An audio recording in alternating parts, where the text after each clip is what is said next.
हरे कृष्णा प्रभु जी, हरे कृष्णा माता जी, आप सबके चरणों में दंडवत प्रणाम। तो आज हम डिस्कस करने वाले हैं कि विग्रह सेवा और भगवान को भोग लगाने की जो पद्धति है या जो सेवा है, उसमें स्त्रियों को क्यों नहीं लगाया जाता है मंदिर में। अगर आप देखोगे इस्कॉन की कोई भी मंदिर को, वहां पर विग्रह सेवा करने वाले हमेशा प्रभु जी ही होते हैं। कोई भी माता जी विग्रह सेवा नहीं करते। और जो डीटी किचन में जो खाना पका रहे हैं, है ना, इवन वो भी मेनली प्रभु जी ही होते हैं। जो माता जी है वो काट के देते हैं, सब सब्जियों को हेल्प करते हैं, लेकिन मेन बनाने का काम प्रभु जी ही करते हैं। भोग लगाने का सेवा प्रभु जी करते हैं, विग्रह सेवा प्रभु जी करते हैं। तो ऐसा क्या कारण है कि स्त्री माताजियों को ये पर्टिकुलर सेवाएं नहीं दिया जा रहा है? अब इसका कारण ये नहीं कि इस्कॉन ऐसा है, नहीं। वैदिक काल से ही स्त्रियों को कभी भी विग्रह सेवा करने की अनुमति नहीं है। इवन अगर आप पास्ट हिस्ट्री निकालो तो स्त्रियों को घर में भी विग्रह सेवा करने की अनुमति नहीं था। उनको अधिकार ही नहीं मानते थे लोग कि स्त्रियों को अधिकार नहीं है। जैसे शास्त्र में लिखा हुआ है, स्त्रियों को अधिकार नहीं है ओम मंत्र जपने के लिए, स्त्रियों को अधिकार नहीं है विग्रह सेवा करने के लिए। तो तो कारण क्या है? शास्त्र को तो हम अंधे लोगों की तरह फॉलो नहीं करते ना। वी नीड लॉजिक कि स्त्रियों को अधिकार क्यों नहीं दिया गया, स्त्रियों को ऐसा इस पर्टिकुलर सेवाएं क्यों नहीं दिए गए। तो इसका अगर हम एनालॉजी डालें, और ये बात मैं अपने मन से नहीं कह रहा, एब्सोल्युटली, मैंने डॉक्टर केशवानंद प्रभु जी के वीडियो देखा है, उन्हीं में से 3 पॉइंट्स डॉक्टर केशवानंद प्रभु जी ने बोलते हैं कि क्यों स्त्रियों को विग्रह सेवा करने की अधिकार नहीं है। तो पहला कारण वो बताते हैं कि विग्रह सेवा करने के लिए स्त्री को क्यों चुनाने गया है, क्योंकि स्त्री मेंस्ट्रुअल साइकिल्स में उसको गुजरना पड़ता है। तो पुरुष शरीर होने का एक फायदा क्या है? हमें पीरियड्स नहीं आते, है ना, हमें पीरियड्स आते ही नहीं है। जब तक आप विवाह नहीं कर लो, जब तक आप एक पर्टिकुलर एज में तक नहीं जाओ, स्त्री उसको पीरियड्स आते रहेंगे हर महीने 4 दिन। लेकिन पुरुषों को कभी पीरियड्स आते नहीं है। और शास्त्रों में ऐसा लिखा गया है कि अगर किसी कारण से आप विग्रह सेवा अच्छे से नहीं करते हैं, इट्स सेवा अपराध। अगर आप बेमन से सेवा करते हैं, सेवा अपराध है। अगर आप विग्रह सेवा स्किप करते हैं, सेवा अपराध है। तो विग्रह सेवा एग्जैक्टली होता क्या है, अगर आप ये नहीं समझो तो तब जाके ऐसे क्वेश्चन आते हैं। विग्रह सेवा में एक व्यक्ति को, विग्रहों को बिल्कुल एक व्यक्ति की तरह ट्रीट करना होता है। सुबह उनको उठाना, उनको नहलाना, उनको सुबह दोपहर शाम को भोग लगाना, सुबह को शाम को आरती करना, उनको फूल चढ़ाना, भोग लगाना, शाम को रात को उनको सुलाना, ये सब करना होता है हर दिन। तब जा करके उसको विग्रह सेवा में कोई भी सेवा अपराध लगता नहीं है। लेकिन हम जानते ही हैं कि हम ऐसे सोसाइटी में जी रहे हैं जहां पर हम 3 टाइम विग्रहों को भोग लगा ही नहीं सकते, तो हम सेवा अपराध ही कर रहे हैं। और कभी कभी तो हम बाहर चले जाते हैं, हमें बीमारियां हो जाते हैं, और स्त्रियों में मेंस्ट्रुअल साइकिल शुरू हो जाते हैं, पीरियड शुरू हो जाते हैं। उन 4 दिनों में स्त्रियां नहीं कर पाते। तो स्त्रियों को क्यों नहीं दिया गया विग्रह सेवा करने के लिए?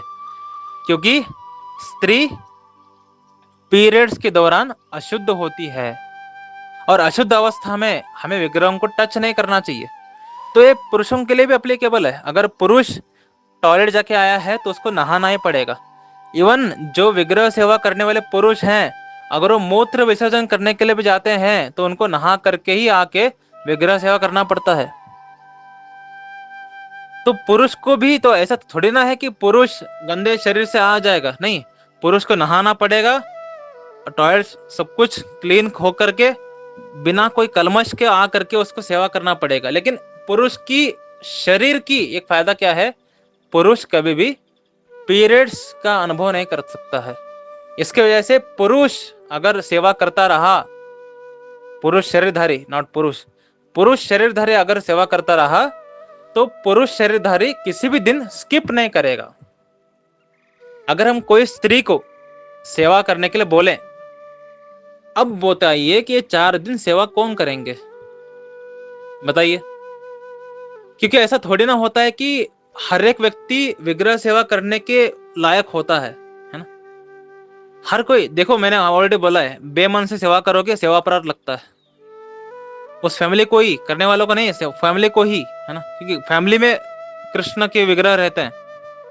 अगर आप बेमन से करते हैं, सोचिए कि घर में 3 स्त्रियां हैं, बहन, माँ और बहन की बहन, 2 बहनें हैं, एक माँ है, 3 स्त्रियां रहते हैं। और जो छोटी बहन है वो लायक है भगवान के सेवा करने की, उसके अंदर इच्छा भी ज्यादा है। जो माँ है वो भी लायक है लेकिन इच्छा थोड़ा कम है। बड़ी बहन के अंदर इच्छा भी नहीं है, लायक भी नहीं है। तो छोटी बहन को पीरियड्स हो गए, अब बताइए सेवा कौन करेगा। अगर माँ कर रही है, लायक तो है, अगर इच्छा उतना नहीं है, बेमन से कर रही है, तो सेवा अपराध लग रहा है पूरे घर को। और अगर माँ भी किसी वजह से पीरियड्स में है और बड़ी बहन को सेवा करना पड़ रहा है, तो बड़ी बहन तो बिना मन की करेगी, सेवा अपराध लगना ही लगना है। तो ये प्रॉब्लम है स्त्री शरीरधारी होने का, कि स्त्री शरीरधारी को पीरियड्स की वजह से 4 दिन क्या करना है। अब 4 दिन है ना, वो तो टच नहीं कर सकती किसी को, वो ना ही भोग में सहयोग दे सकती है और ना ही भगवान की सेवा कर सकती है। वो तो डीटीज के रूम में जा भी नहीं सकती, है ना। अब बताइए कौन करेगा। लेकिन यही एक अच्छी बात है कि पुरुष शरीरधारी जो है वो पीरियड्स पेन उसको सहने नहीं करना पड़ता, तो पुरुष शरीरधारी हर दिन सेवा कर सकता है। ये कारण होने की वजह से स्त्री शरीरधारी को विग्रह सेवा करने की अनुमति नहीं दिया गया है। दूसरा कारण यह है कि विग्रह सेवा करने के लिए एक व्यक्ति को पूर्ण स्वच्छ होना पड़ेगा, बाहर से अंदर से। तो अंदर से स्वच्छ होने का मतलब क्या है, मलमूत्र त्याग दिया, है ना, अच्छे से 16 माला किया, अंदर की शुद्धि हो गई। बाहर की शुद्धि का मतलब क्या है, नहाना। तो पुरुष शरीरधारी के जो बाल हैं वो छोटे होने की वजह से पुरुष शरीरधारी हर दिन सिर से लेकर के नाखून तक पैरों के नहा सकता है, साबुन लगा करके, शैम्पू लगा करके, स्वच्छ हो करके, शुद्ध हो करके भगवान की सेवा करने आ सकता है। लेकिन क्योंकि स्त्रियों के बाल लंबे होते हैं, तो स्त्री अगर एवरीडे नहाने लगी तो स्त्री रोगी हो जाएगी और सेवा रुक जाएगा। पुरुष एवरीडे सिर के ऊपर से पानी डाल करके नहाए, उनको कोई रोग नहीं लगता, क्योंकि उनके बाल छोटे होते हैं, जल्दी सूख जाते हैं। स्त्री जो है उनके बाल लंबे होने की वजह से अगर स्त्री एवरीडे नहाने लगी पानी से, तो वो जल्दी रोगी हो जाएगी, उसका इम्यूनिटी सिस्टम कम हो जाएगा, क्योंकि जल्दी बाल सूखते नहीं है, लंबे बाल हैं। तो अगर वो रोगी हो गई तो फिर से सेवा बंद हो जाएगी। तो दूसरा कारण क्या है कि प्योरिटी, क्लीनलीनेस, ये इश्यू होने की वजह से पुरुषों को ज्यादा लायक समझा जाता है स्त्रियों के कंपैरिजन में। तो स्त्री शरीरधारी होने की वजह से, है ना, अगर कोई स्त्री शरीरधारी है, उसके लंबे बाल हैं, तो वो एवरीडे नहा नहीं सकती है सिर के ऊपर से, और अगर उसने सिर के ऊपर से नहीं नहाया है तो सेवा करने की लायक नहीं है, क्योंकि वो अशुद्ध है। हमारा सिर भी गंदा होता है भाई। आप रोज ट्रैफिक में जाते हैं, यहाँ वहाँ घूमते हैं, आपके सिर के बालों के ऊपर बहुत ज्यादा गंदगी होती है, इसलिए एवरीडे सिर के ऊपर से ही नहाना चाहिए हर एक व्यक्ति को। और अगर आप टॉयलेट जा रहे हैं और आप सिर के ऊपर से नहीं नहाते, आपका चेतना गिरता है इससे। तो स्त्री शरीरधारी क्या एवरीडे नहा सकती है सिर के ऊपर से? और पुरुष को तो एवरीडे 2 बार नहाना पड़ता है, कि सुबह भोग लगानी है, सुबह आरती करना है, शाम को आरती करना है। तो स्त्री अगर एवरीडे 2 बार सिर के ऊपर से नहाने लगी, सोचो क्या होगा उसका। एक बार ही सिर के ऊपर से नहाने से अगर वो रोगी हो सकती है, तो स्त्री अगर 2 बार सिर के ऊपर से नहाने लगे तो उसका क्या होगा? डेफिनेटली बीमार पड़ेगी। अगर बीमार पड़ेगी, सेवा नहीं कर पाएगी, अपराध शुरू हो जाएंगे, भक्ति में गिर जाएगी। तो शास्त्र ने स्त्री को बचाने के लिए स्त्री को विग्रह सेवा करने के लिए अनुमति नहीं दिया है। शास्त्र ने मतलब भगवान ने ही, है ना, भगवान ने ही स्त्री को विग्रह सेवा करने की अनुमति क्यों नहीं दिया है? क्योंकि स्त्री विग्रह सेवा करने जाएगी तो उतना प्योरिटी मेंटेन नहीं कर पाएगी, खुद भी रोगी हो जाएगी, विग्रह सेवा बंद हो जाएगा, स्किप हो जाएगा, अपराध लगेंगे, भक्ति में गिर जाएगी। इससे अच्छा है स्त्री आप करो ही मत, पुरुषों को करने दो, वो अच्छे से कर लेगा। और एक्चुअली मेन बात क्या है पता है? यहाँ पर फेमिनिज्म की बात ही नहीं है। एक्चुअली ये फेमिनिज्म जो है एक कलयुग का प्रोडक्ट है, ठीक है। जो कलयुग के प्रभाव में होता है वो बहुत ज्यादा फेमिनिज्म करता है। भक्ति में फेमिनिज्म वर्ड ही नहीं एग्जिस्ट नहीं करता। भक्ति में एग्जिस्ट करता है कृष्ण की प्रसन्नता, कृष्ण की अच्छे से सेवा करने के भाव। तो जो कृष्ण डिवोटीज हैं स्त्रियां, वो कभी इसके बारे में बात नहीं करते हैं। ये तो मैं उन लोगों के लिए बना रहा हूं जो फेमिनिज्म के चक्र में कलयुग के प्रभाव में है, वैसे स्त्रियों के लिए ये ऑडियो रिकॉर्ड हो रहा है। ये ऑडियो उन स्त्रियों के लिए है जो कलयुग के प्रभाव में है। लेकिन जो असली भक्ति में है वो अपना अधिकार, मैं स्त्री हूं मुझे भी अधिकार होना चाहिए, ये बात ही नहीं है। मेन बात क्या है? कृष्ण की सेवा कौन अच्छे से कर रहा है। इसलिए तो गौड़ीय वैष्णव संप्रदाय में राधा रानी के दास्यम क्यों बोला जाता है? क्योंकि Radha Rani can satisfy Krishna in the most purest form, है ना, मोस्ट टॉपेस्ट फॉर्म में राधा रानी सेवा कर सकती है। तो हम राधा रानी की सेवा करेंगे। मैं क्यों सेवा करूं अगर मैं राधा रानी की जितना सुख नहीं दे सकता कृष्ण को? सिमिलरली पुरुष और स्त्री में अगर पुरुष ज्यादा अच्छे से श्री कृष्ण की सेवा कर सकते हैं, पुरुष ज्यादा अच्छे से सारे नियमों का पालन कर सकते हैं, तो मैं स्त्री क्यों कर रही हूं? बस मेरा अधिकार होना चाहिए, मुझे भी करना चाहिए इस बात के लिए। इसका मतलब क्या है? मैं कलयुग की प्रभाव में हूं। जो लोग भक्ति में भी फेमिनिज्म को लेके आते हैं, उनसे बड़ा महामूर्ख कोई नहीं है। उनसे बड़ा महामूर्ख कोई नहीं कि भक्ति में हमारी अधिकार, हमारी खुशी, हमारी इच्छा वो है ही नहीं, उसको भक्ति नहीं बोलते। जहां पर मेरी मेरी मेरी बात आ रही है वो भक्ति नहीं है। भक्ति में कृष्ण कृष्ण आना चाहिए। तो मेन तो अगर कोई स्त्री कलयुग के प्रभाव में नहीं है, उल्टा बोलेगी पुरुष तू कर सेवा, तू अच्छे से कर सकता है, you can satisfy Krishna even more. तो इस वजह से विग्रह सेवा जो है वहां पर ज्यादा इंपॉर्टेंस कृष्ण को दिया जा रहा है, अपने अधिकार की बात नहीं है, अपनी इच्छा की बात नहीं है। और थर्ड कारण हमारे डॉक्टर केशव प्रभु देते हैं, दैट इज कि स्त्रियों के ऊपर रिस्पॉन्सिबिलिटी ज्यादा है।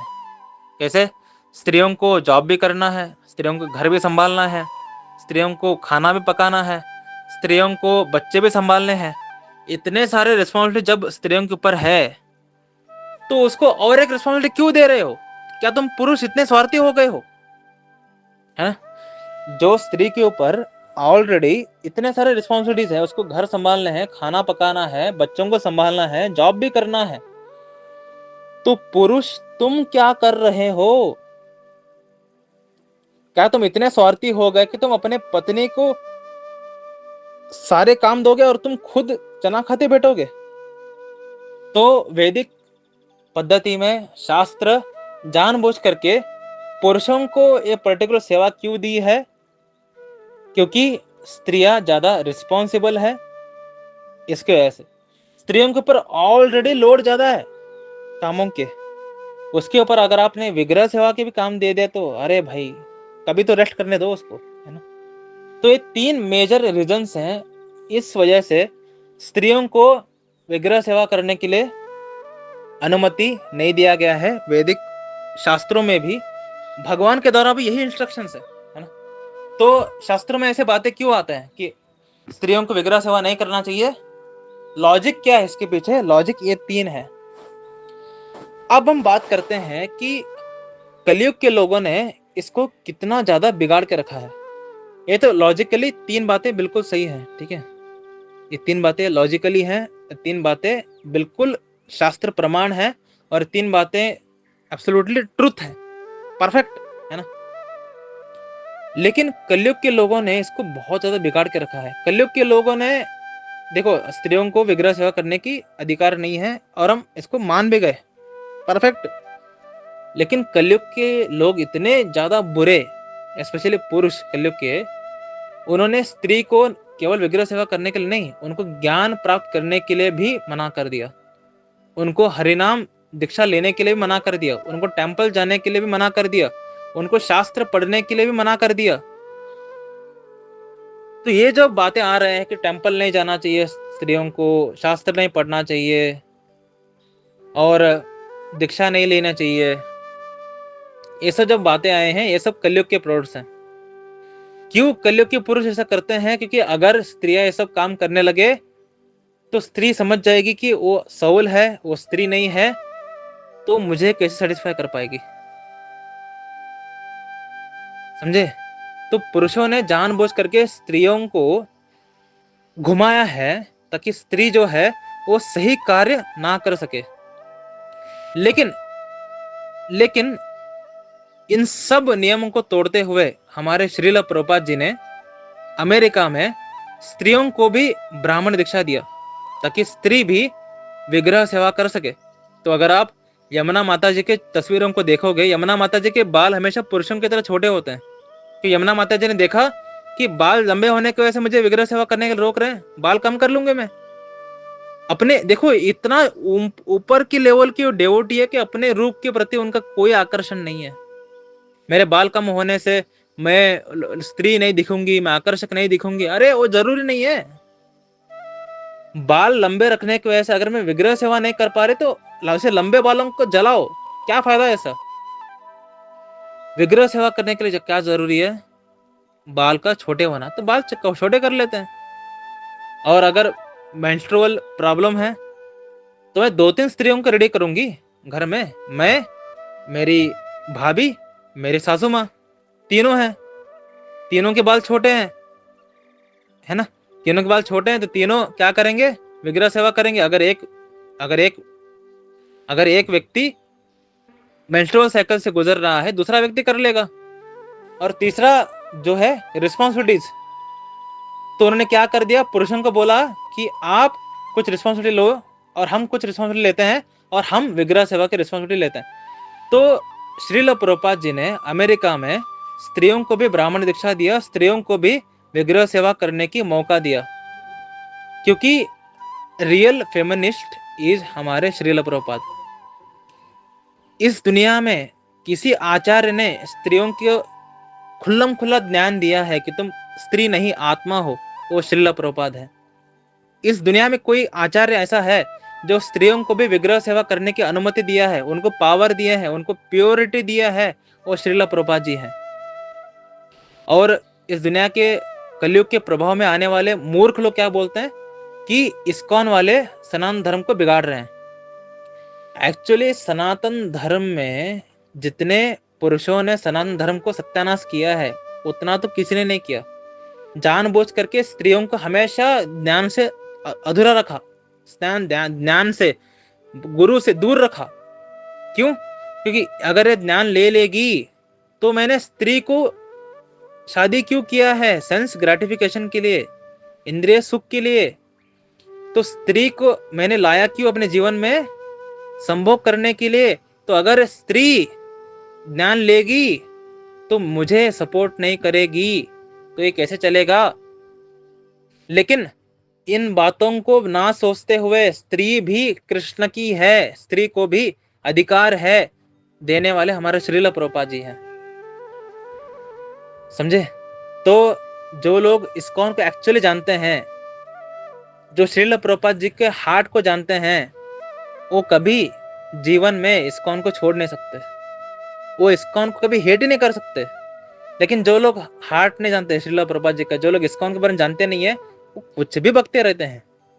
एक्चुअली पूरे दुनिया में सनातन धर्म का अच्छे से पालन करने वाले केवल इस्कॉन है।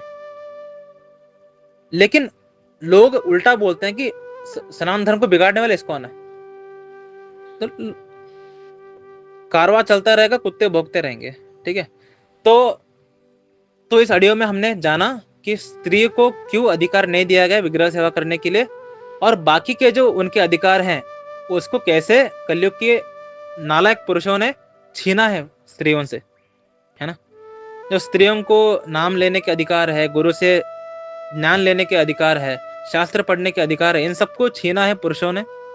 विग्रह सेवा करने का अधिकार स्त्रियों के ऊपर कभी भी नहीं है, क्योंकि ये 3 प्रॉब्लम्स है।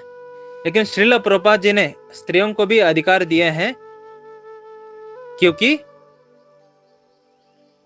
जब आप भक्ति में ऊपर जाते हैं तो कोई स्त्री पुरुष नहीं है, हर कोई एग्जॉल्टेड बन जाता है। तो जब तक आप स्त्री पुरुष के भाव में हैं, आप विग्रह सेवा करने के लायक नहीं है। अगर आप खुद को पुरुष मानते हैं, you are not eligible for doing विग्रह सेवा। अगर आप खुद को स्त्री मानते हैं, आप एलिजिबल नहीं है। तो स्त्री पुरुष के भाव से ऊपर उठना पड़ेगा, तब जा करके आप विग्रह सेवा कर सकते हैं। तो श्रील प्रभुपाद जी ने वही पावर्स स्त्रियों के अंदर भी दिया है, वही हक स्त्रियों के अंदर दिया है, वही अधिकार स्त्रियों को दिया है। और केवल अमेरिका में ही क्यों इंस्टॉल हुआ है, इंडिया में क्यों नहीं है? क्योंकि इंडिया में ऐसे नालायक पुरुष बहुत ज्यादा है। एक्चुअली जब श्रील प्रभुपाद जी ने अमेरिका में स्त्रियों को ब्राह्मण दीक्षा दिया, तो इंडिया के अनेकों संस्थाओं ने, इवन दो गौड़िया मठ, इवन दो इन्होंने भी श्रील प्रभुपाद जी का कड़ी निंदा किया कि श्रील प्रभुपाद जी तो बिगाड़ रहे हैं, वैदिक संस्कृति को खराब कर रहे हैं, स्त्रियों को ब्राह्मण दीक्षा दे रहे हैं ताकि स्त्रियां विग्रह सेवा कर सके। ये तो बहुत गलत बात कर रहे हैं। तो सोचिए कि इंडिया के अंदर कितना गंदगी है ना। इंडिया के अंदर लोगों के अंदर कितना अज्ञानता है, कितना पाप है, कितना मूर्खता है इंडिया में, कि अगर कोई सही कर्म कर रहा है, स्त्रियों को ज्ञान दे रहा है, स्त्रियों को दीक्षा दे रहे हैं, स्त्रियों को विग्रह सेवा करने का मौका दे रहे हैं, उनको गाली दे रहे हैं, है ना। बात समझ में आ रही है?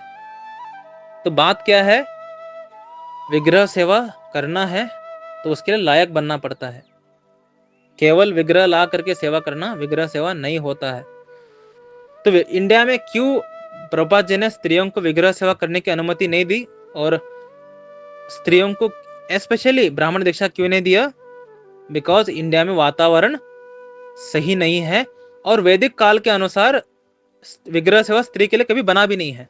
एक्चुअली अमेरिका में भी विग्रह सेवा क्यों दिया गया है, अगर हम एक्चुअली जाने कि श्रील प्रभुपाद फेमिनिस्ट थे, वो स्त्रियों के ऊपर करुणा में ज्यादा थे, ये सेकेंडरी रीजन है। प्राइमरी रीजन ये है कि अमेरिका में स्त्रियां फेमिनिस्ट ज्यादा है, तो स्त्रियों ने एक्चुअली आंदोलन खड़ा कर दिया, स्त्रियों ने स्ट्राइक शुरू कर दिया कि प्रभुपाद अगर आप हमें विग्रह सेवा करने की अधिकार नहीं दोगे तो हम इस्कॉन छोड़ देंगे। तो श्रील प्रभुपाद जी के ऊपर प्रेशर बनाया गया स्त्रियों के द्वारा, स्त्री भक्तों के द्वारा, इसलिए श्रील प्रभुपाद जी ने अमेरिका में स्त्रियों को भी विग्रह सेवा करने की अधिकार दिए। लेकिन वैदिक शास्त्रों के अनुसार, भगवान के अनुसार भी स्त्री विग्रह सेवा करने के लिए बनी नहीं है कि स्त्री विग्रह सेवा करेगी अपराध होंगे, कृष्ण की सेवा अच्छे से नहीं हो पाएगी। मेन क्या है, सेवा अच्छे से नहीं हो पाएगा अगर स्त्री करेंगे तो अगर कोई अमेरिका के स्त्रियों को देख करके, अमेरिका स्त्रियां तो विग्रह सेवा कर रहे हैं, आप हमें करने नहीं दे रहे, ये अगर कोई फेमिनिस्ट लेके आ रहा है, अरे भाई कलयुग के प्रौढ़ में क्यों गिर रहे हो, कलयुग के प्रवाह में क्यों आ रहे हो, है ना। ठीक है, अपने अधिकार समझो, अपने पावर समझो, अपना स्ट्रेंथ समझो। विग्रह सेवा अगर हमारे अधिकार नहीं है, शरणागति हमारे अधिकार है। स्त्री ज्यादा शरण में जल्दी क्यों आती है? कि वो ऑलरेडी शरणागति जानती है, डिपेंडेंसी जानती है, वो जो पुरुषों के अंदर नहीं है ना। तो अपने पावर्स को समझो, अपने स्ट्रेंथ को समझो, उस पर फोकस करो। Don't compare yourself with man. पुरुषों को विग्रह सेवा दिया जा रहा है तो मैं भी करूंगी, पुरुषों को ब्राह्मण दीक्षा दिया जा रहा है मुझे भी करना है। अरे भाई क्यों करना है? पुरुषों से कंपैरिजन क्यों करना है? आप हमेशा पुरुषों से श्रेष्ठ हैं। अपने श्रेष्ठता को समझिए, अपने ऊपर फोकस करिए, धाम जाइए, ये फालतू चक्रों में मत पड़िए। ठीक है, तो ये बात बोलते हुए जितना सत्य बोलना था सत्य बोल दिया, अंदर के सारे सीक्रेट्स को ओपन कर दिया। ठीक है, चलते हैं अगले ऑडियो में। हरे कृष्ण।